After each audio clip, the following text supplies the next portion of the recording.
Hey, you there, photographer. Are you ready for another story from a true photographic dinosaur? Jean Bagen, professional since 1977, is back with a new podcast episode full of wonderful anecdotes and useful tips from his years of experience. Get your ears ready, because this photographic dinosaur is going to take you on a fascinating journey through the world of photography. Ready for a dose of inspiration?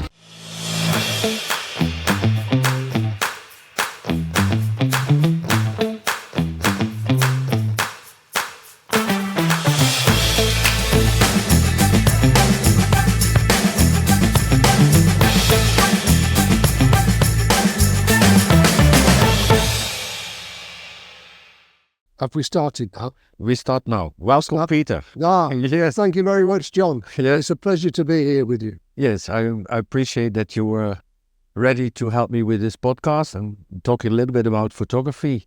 See, I met Peter here in Cachito in Conil de la Frontera, where I live now, and I invited Peter to have a small discussions about my work because he was interested in photography, and that's why we are sitting here now. yes, having a beer and talking about this marvellous photograph that you take in Bonaire, no? Yes. Bonaire. This was a job I did for a client on the island Bonaire. It's a Caribbean island. See? Belongs to the overseas things of the Netherlands. And I was working there in the Washington Slagby Natural Park. And the pelicans, they were on my shooting list. So I have to look for the pelicans. Oh. And when I was reading my shooting list and I saw pelicans, then I had a picture in mind. It was quite challenging, but definitely I want to work on that to achieve this result. So finally we start now with the image. Okay. And this was happening. I have to stand for more than 6 hours behind my camera because there were a lot of pelicans, but I didn't speak Dutch or any English. So I couldn't instruct them, and I was looking, what are they doing? So I start first, take my time to see how do they behave, how they fly. They dive in the water to catch a fish. Yeah. They come out, they sit on a rock, eat the fish, fly again, dive again. And the most important thing for me was I want to have this image where the peak of the bird was touching the water, and around this you have this small, as you can see. Yeah. I will zoom in into the image. But tell me, to get this image, have you got a camera that takes sort of 10, 15, 20 shots and then you can select the one that you want? Yes. Because it must be very, very difficult to take the photo in exactly this moment. Yes, this was difficult, and of course my camera shoot when I wanted 20 images in a second. Ah, okay. But that would be the easy way to shoot. Yes, certainly. And of course I did a small series when the bird is coming down, but still this split of a second can be too much or too less, too early, too late. Yeah.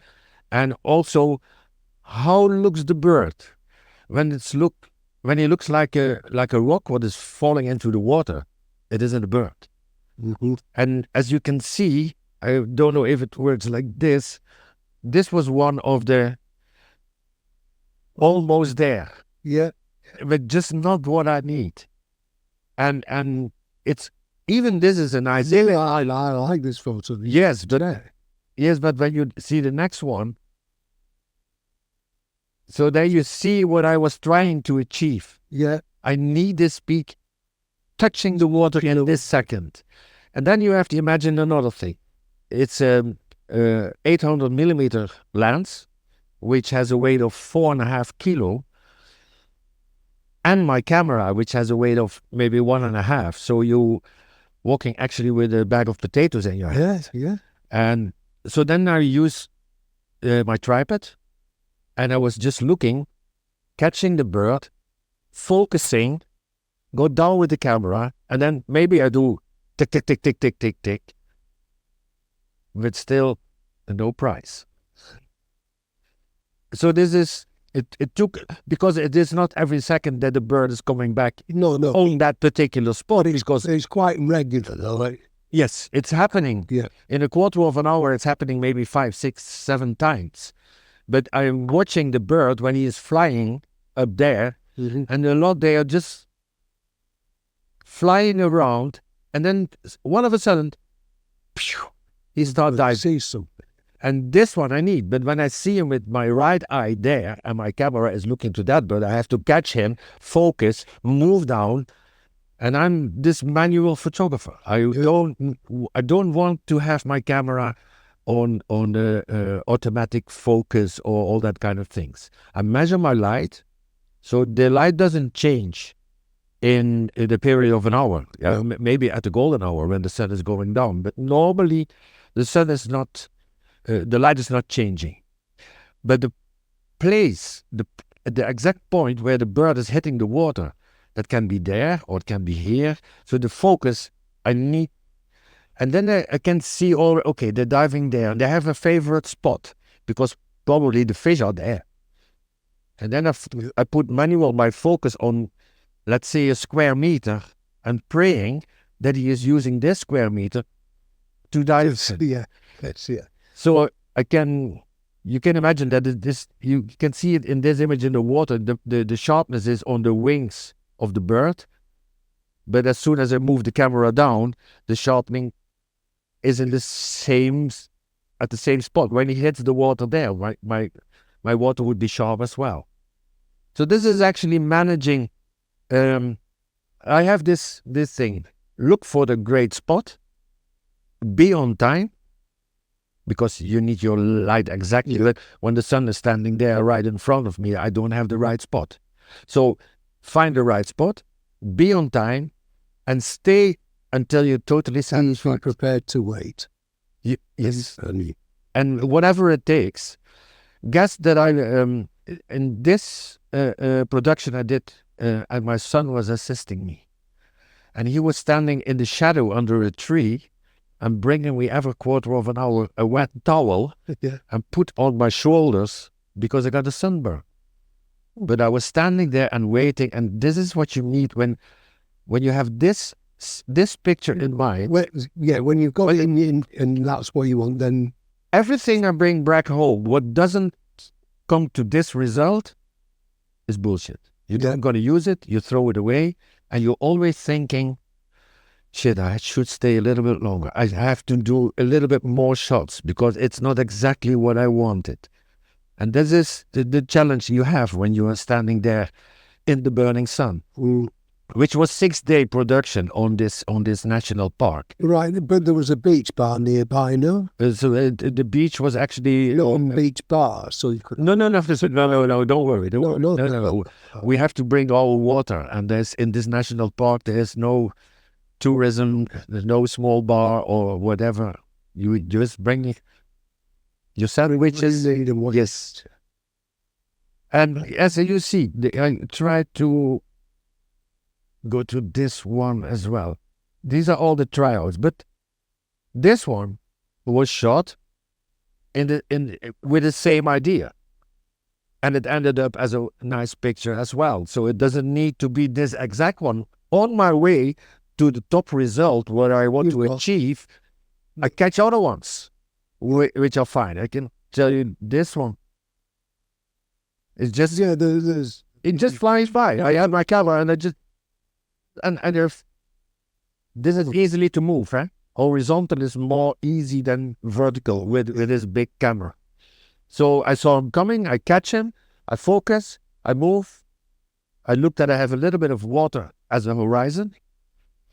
And the horizon shouldn't be exactly in the middle, so I have a little bit less water and a little bit more the sky. And the bird was doing exactly what he wanted. I think he speaks Dutch, but this one also, this is a nice thing because I like this unsharp image. The unsharp this part. Sharp, isn't it? But these are out to focus. And then there was this weather circumstances that the clouds, they were there, and they were, how do you say, that was a bit threatening clouds. The weather, And the it chance of rain. yes. It was not a rain, but there were clouds, and this brings me also when you look into the blue color in the water, and I go up to the sky, you see the dark clouds as well. So they're helping me with the composition a little bit to bring it in balance. And then the next one is also, it's like a ballet. Yeah, they're pretty scary. These pelicans, aren't they? To me, they look a bit evil. Yes, they don't have this image of having the nice bird and you as a pet in your house. Me to tell you about when I was in the Falkland Islands and Yes, they were when this sea lion used to come to the beach every night at about 6 o'clock, yeah. and this was on a beach that supposedly had landmines on Yeah. it, and so the public weren't allowed to enter. Now, a sea lion weighs, I don't know, between 1 ton and 2 tons. And this sea lion used to go across the beach into the sea, catch a penguin, skin it, and the blood was spurting from the penguin, and it would bring it back onto land, and then eat the penguin, and then go back for another one. And it used to come every night at about 6 o'clock. Yes. So the different kinds of pelicans, when I was in Miami on Key West, you have the huge white ones, and they just catch a fish and go and sit, and you see the fish. Yes, and a totally different kind of pelican. And there's another one, this one. You have to search for the pelican because the color of the rocks and the color of the bird, Yes. the first you see is the one on top. Then you figure out, hey, there's a second one. Mm. And then one of a sudden you see the third. Oh, yes, I haven't seen the first. Yeah, you see? Oh, Yes.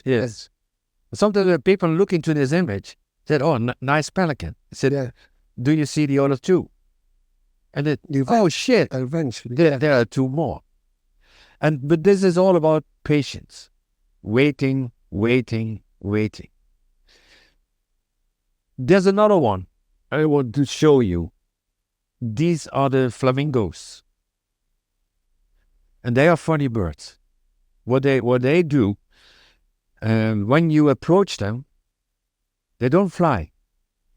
They just start walking all together. One step, next step, and they're moving. So before you have your camera, you have it on your tripod, then you're looking just on the back, far away. So every time I tried, they're moving. Yeah. I was so frustrated. So then I decided, next morning, 4 o'clock, I go back to that spot because I know exactly, before we did some research, and we know this spot, there need to be, there are the pelicans of the flamingos. Mm-hmm. Totally dressed up in black, a black cloth over my camera. 4 o'clock in the morning, I was on my spot. It was totally dark, and then waiting for the sunrise. And when the sun rises, they are used to it because they see this guy is not moving. And you're in black and you're... Totally black, but I cannot move. I couldn't even walk to the car to pick my cigarettes and to smoke one. Oh. I'm just standing there, quiet, waiting. And that was quite something. But then you are able to shoot this one. And this is also with the 800 millimeters, so it's a lens, so I can bring them a little bit more close. But these animals, these birds they're comfortable, they're quiet, they're standing there. They're not looking for that there's something what is threatening them or whatever. So this is waiting for, and this is actually the message what I want to bring out is, as a photographer, you need some patience. Yeah. On particular situations, because when there is I was talking last week about the Semana Santa in Conil, where you have the processions, and there's a lot of crowdy people, and you're walking with your camera, and it's what you see, it is looking and a ping. You don't have the time. You cannot say stop and wait and turn a bit, and so this is a totally different kind of momento. Yes. You can't you can't have an image in your mind that you want to take in Semana Santa for Yes, you can have it. Well, you can have it, but you've got to take what there is and when it's there. Yeah, You know. You have to shoot what is passing by, and you have to be very quick, and you have to see the particular moments you want to shoot. Say, oh, there's something nice happening. Bing, bing, I have it. Well, I live just across the road, and from my terrace, because the Semana Santa passes by here, Yes. and all the other processions that they have here in Spain, and from my terrace, you've got a fantastic view of the procession coming down Calle San Sebastian. So And you can call me in. Next, you can call me in 4 weeks or something like yeah, that. Because I did it last year for the first time, yeah, and I know exactly where the nice spots are now because I have the experience of doing it once. yeah. So I can easily go and do it twice. But then But to see it from above, is that not a better vantage point? Sometimes. Well, sometimes. Yes. When the statue of Jesus Christ is passing, it's always nice when you have it on this eye level. Yeah. Instead of you standing on the street and you shooting it like this, because everybody is doing that. Everybody with a telephone is standing on the street and shooting like this. Ding, ding, ding, ding. Yes. As a photographer, is what I told you last week. Every photographer has a camera, but not everyone with a camera is a photographer. And I'm a prime example of that. Yes. So that's all about patience. And we go to the next thing. What's happening with this one? This is a quite small one. But anyway, when we were in Morocco, we decided to travel to Sahara. When you're arriving in Marrakesh, you fly by plane, you come in Marrakesh, and from there, next day or the day after, you're going to start and planning your trip to Sahara. This is a particular road. It brings you always to Ouarzazate. You're leaving in the early morning, 7 o'clock, half past 7, sitting in a public transport bus. And then around 12 o'clock, you're ending up in Ouarzazate. And there are small restaurants, and the bus stops there because the driver earns some money when he brings the guest in this particular restaurant. Yeah. You have your food, and then 1 hour later you jump in the bus and you drive to Sahara. And in this small period of this hour, I figured out this kashba. And it was amazing. When I was looking to it, and then I started reading a bit about it, and a lot of famous movies, Lawrence of Arabia, or shots were in there, and even, I don't know the name of this, a lot more movies were the scenery. And it was quite impressive. And then we came back home, and I was in my office and was looking through my photos and what I shot, and then I was having a high expectation of this particular location, this shot, and I opened up the image and said, what a shit. It was nothing. And that's it, and that's this one. That is this one. And I told you this was in the middle of the day, 12 o'clock, 1 o'clock. Yeah. The sun is standing right above you. There's nothing happening with highlight, nothing happening with shadow, nothing. But because it was so impressive, we decided, okay, I need to go back. Especially for this shot, I go back. 2 months later, another ticket, fly to Marrakesh, take a bus, go to Ouarzazate, stop there, take a hotel at that spot, stay a few days, looking what is the light doing. Where is the sun actually going down? On what particular moment is the sun on that particular spot where I would like to have it? And on the end of the day, it ended up with this one. But you can see exactly the difference. Here is no highlight. There's nothing happening. No contrast. No contrast, totally nothing. And that's like, wow. Yeah. And also this one was about patience. Find your spot. The nice one on this one is, this is dry. When we came back, there was a little bit of water in the river. And when you are in a desert environment, it's always nice to have a little bit of water. Yes, yes. Yeah. This one also. This is one I shot in Essaouira. It's on the coast of Morocco. And this one has a nice story, Peter. Listen. I want to have this night shot, but I don't know at what time does the street light goes. It's just by surprise. Yeah. So make sure you are there when the sun is going down and hoping that the sun, or that the street lights will go and burn. And then one light went on there and then the other one there, but I want them all. And normally you can go and say, okay, I saw it yesterday that around 9 o'clock they are all burning. But we didn't know. So we went on a particular spot here, and I want to have these waves as well. Yeah. And it was just waiting. But then, when the moment was there and I finished, I didn't recognize that the water level was going up. Okay. And I need to go back. Yeah. So that was quite a challenge with the flight cases and your camera tripod and all your equipment, standing on a particular spot, and then turn around and you see water all around you. It's a bit of a shock, no? It was quite something. And then, when it would taken half an hour longer, I had wet boots, definitely. It's all about patience, waiting. And did you have Sherpas with you or assistants to carry your... No. No? We do that, the two of us. Most of the time I go with Marion, with my wife, and we discuss where we're going to stand and what we're going to take. We don't take all the equipment. We just take what we need. Yeah. But sometimes you just left this part behind, what you figured out that you needed actually, so you have always a little bit extra. Peter, another one is this one. God. This is the Stari Most, which is a famous bridge in Mostar in Bosnia-Herzegovina. This bridge was totally damaged during the war, and they rebuilt it completely as it was.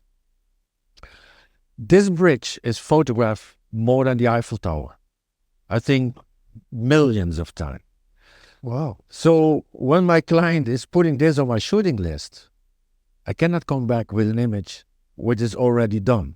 I'm always looking, and then we coming to this point, look for the right spot. So I was looking, where can I put my camera where nobody ever had put his camera before. And you're on a boat, are you in the... No. Yeah, a boat would go like this. Okay. But there was a rock in the river, and the water level was low. So we asked the guy, can you bring us with your Zodiac and my tripod and my cameras to this particular rock? And we have to convince him, because he was thinking these people are crazy. Yeah.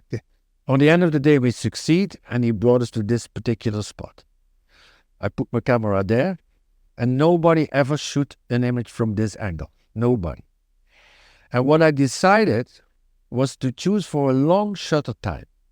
That means that the heavy waves in the water become flat.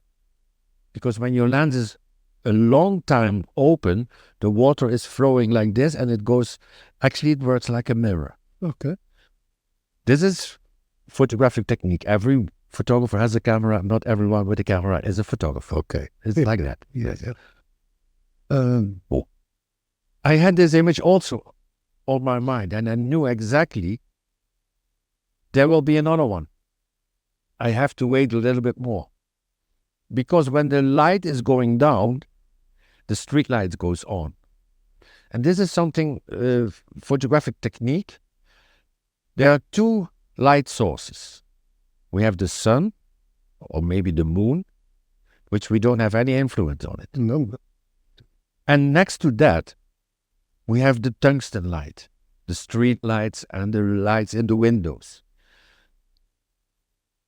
The sun goes down, and the force of the light goes down as well. And the tungsten light goes on, and when the sun is going beneath this level, and when they're in balance between daylight and tungsten light, then you get another opportunity to do a wonderful photography.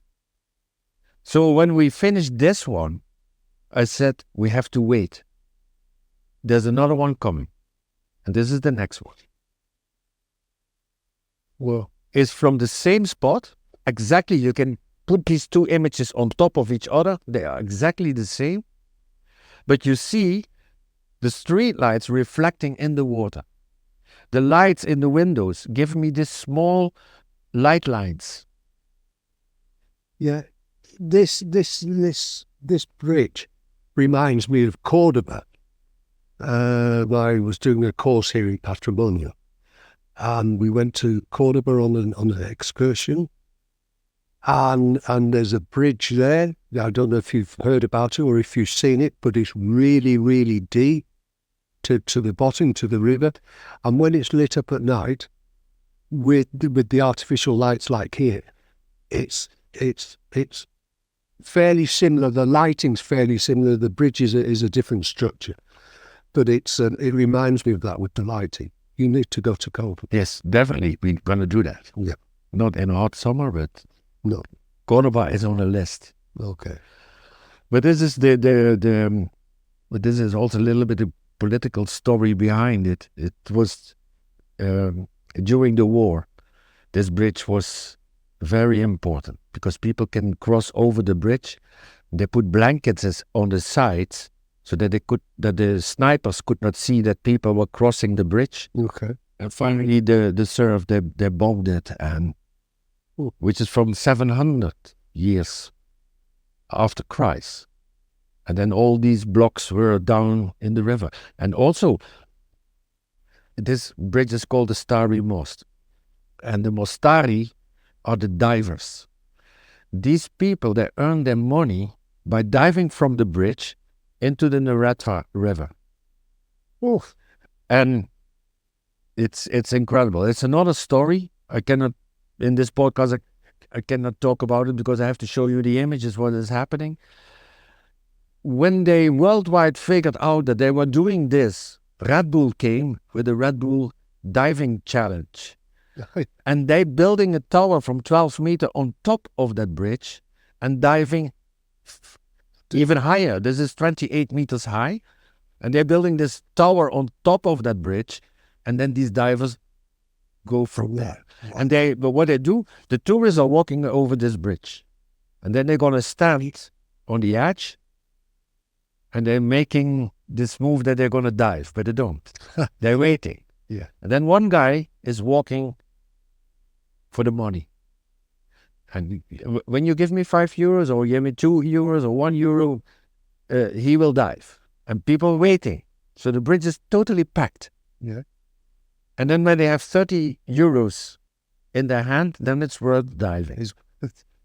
And then people standing underneath the bridge, watching this, and people standing on top of the bridge, watching this. And they have this club, this Mostari club. You can see where the 3 windows are. Yeah. This is where the divers are. They stay there the whole day, and they're diving from winter and summer. It's a very tough job. But it's also about patience. And then there's another small, what was happening, you can't see it now in the image, but in the podcast I will zoom into it. Here in the corner there's a Zodiac. And this Zodiac was from the guy who bring us to this rock. The Zodiac is a boat? It's a boat. It's with a motor on side, but it's a rubber boat. Rubber boat. A big rubber boat with it is. And we had this appointment with him. When we are finished, I just whistle on my fingers, and then he would come and pick us. But in the time that we were taking this photography, he ended up in the bar. So when we start whistling, there was nobody there who could even hear this. Yeah, and actually on the end of the day, people pointed him and said, "Hey, you have to pick up these people. This photographer is still standing there." And then finally he came and he relieved us from that spot. Yes. Yes. This is all about having patience and the story behind the images. But the most important thing what I want to explain is, when you are able to have this patience, it has effect on the end result of your photography. Standing here, just walking down the hill, take your camera, looking a little bit, click, click, click, and it's just another image. But by bringing the effort and the patience and standing there and look for your spot, it becomes something special. It needs to be. Yeah. Because I have this duty to keep my profession on this particular level. And this is what's happening today. Yeah. Everybody has a mobile phone. The camera quality in the mobile phones, they are increasing and even better and better. Yeah. And everybody thinks that, they're making nice images and they're taking nice photos. But it's just by pushing the button and millions of other people have taken exactly the same. on the same. What I was explaining about the water, this is something you cannot do with a mobile phone and the camera. With the shutter speed. No? The shutter speed was maybe here for, I think, 20 or 30 seconds. So the camera goes open, stays open, water is flowing, and then you see the difference between when you shoot it on a short speed, you see all the waves. Right.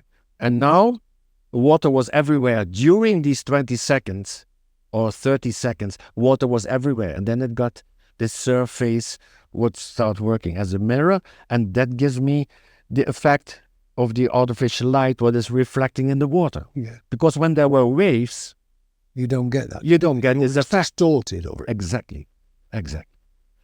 So Peter, so far for this subject about patience and time and find your spot, be on time, and stay till you are totally satisfied. I understand that. For me at the moment, it would be particularly difficult because I've given up smoking now. This is the 4th week. And I think if I'm going to do that, I've got to smoke. Yes, And I remember you smoking. yeah, but this is my 4th week now Okay, congratulations. without smoke. Congratulations. 1st of January. No, it wasn't the 1st of January. It wasn't a New Year's resolution. It was just, that was coffee. Thank you for listening and watching this podcast. Did you enjoy it? Great. Perhaps you have a question or an idea for what Jean might discuss in one of his next podcasts. Then let him know. He'd love to hear it. Your input is worth gold to John. Until the next episode.